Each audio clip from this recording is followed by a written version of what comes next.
kadam siat dona junge sakun suat dana ka kin jo chin zarin te chung pang hi tuin nang mai biak biak na ka junge na tung ton kam la biak den jo dak na lung kuli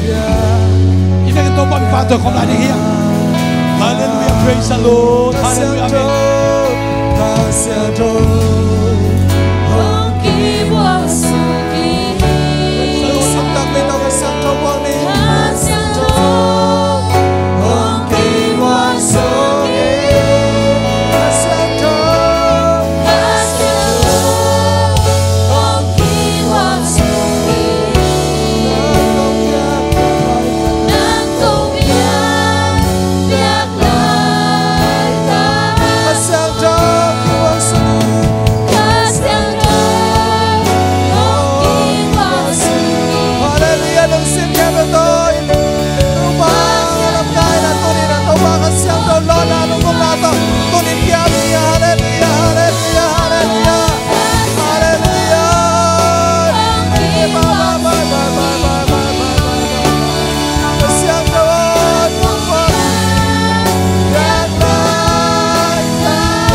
Uten nào thế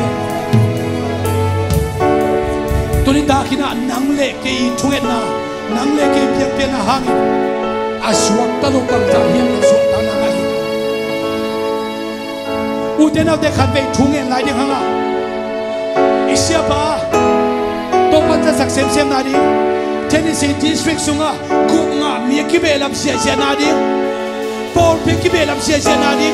khăn lo na tôi bắt tụi ta cả ông tụi sang mà bằng đi khăn lo na mấy con kia phải xuống na đi na đây tất cả các về khi con chúng em na đi à Hallelujah Hallelujah okay chúng em in okay đi here tôi bắt tụi câu đi here hi tuang sunga ông nay luôn tu tam pi tak tôi bắt đi là hi ông sa đi to cái môn khô mình hốt cắt cái xuống sang mình tôi bắt chi Hallelujah tôi bắt chi